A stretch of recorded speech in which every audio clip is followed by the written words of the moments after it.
সাঁতার, দৌড় এবং সাইক্লিং এই তিনের সমন্বয়ে চ্যালেঞ্জিং এক ক্রীড়া ইভেন্ট ট্রায়াথলন। বিশ্বব্যাপী পরিচিত হলেও বাংলাদেশে খুব একটা প্রচলিত নয় এটি। তবে বাংলাদেশ সেনাবাহিনী এবং কক্সবাজার জেলা প্রশাসনের আয়োজনে দেশে প্রথমবারের মতো হয় বৈশাখী ট্রায়াথলন। শনিবার ভোরে কক্সবাজারের রেজু খালে 750 মিটার সাঁতার দিয়ে শুরু হয় এ প্রতিযোগিতা। এরপর মেরিন ড্রাইভে হয় 20 কিলোমিটার সাইক্লিং, আর লাল কাঁকড়া বিচে বে ওয়ার্চের সামনে এসে শেষ হয় 5 কিলোমিটারের দৌড়।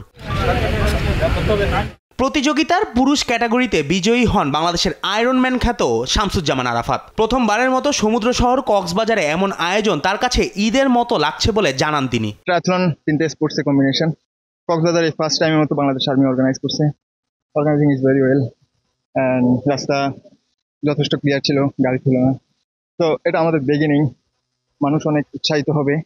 তো আমরা যারা ট্রায়াথলন করি তাদের জন্য তো এটা একটা ঈদের মতো। গেমটা কক্সবাজারে প্রথম হয়েছে, আর অর্গানাইজেশনটা প্রথম হয়েছে, অনেক ভালো হয়েছে। ধন্যবাদ সেনাবাহিনীকে, অনেক সুন্দর ইয়ে করছে। আর আমি আমার লাইফে ফার্স্ট টাইম করলাম, আমি তো ফার্স্ট টাইম করে থার্ড হয়েছি, ইনশাআল্লাহ খুব ভালো লাগতেছে। নারী ক্যাটাগরিতে বিজয়ী হন রংপুরের ফেরদৌসী আক্তার মারিয়া। অনুভূতি ব্যক্ত করতে গিয়ে তিনি তার ক্যাটাগরিতে বাংলাদেশের আয়রনম্যান হতে চান বলে জানান। আমার ইচ্ছা আছে আমি বাংলাদেশকে রিপ্রেজেন্ট করবো আয়রনম্যান 7.22। তো আমার ইচ্ছা আছে আমি আমার এজ ক্যাটাগরিতে চ্যাম্পিয়ন হবো বিশ্বের মধ্যে। এদিকে বৈশাখী ট্রায়াথলনে অংশ নেয়া প্রতিযোগিতারাও ব্যক্ত করেন নিজেদের অনুভূতি।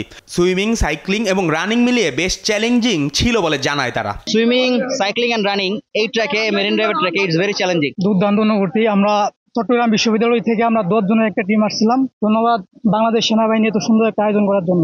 প্রতিযোগিতা শেষে জিওসি 10 পদাতিক division Cox's Bazar area commander major general Mohammad Asadullah Minhajul Alam এবং কক্সবাজার জেলা প্রশাসক বিজয়ীদের মাঝে পুরস্কার বিতরণ করেন। প্রথমবারের মতো আয়োজিত প্রতিযোগিতায় 2 ক্যাটাগরিতে 2 জন নারী এবং 196 জন পুরুষ অংশ নেন। জুবায়ের নূর, স্পোর্টস ডেস্ক, দেশ টিভি।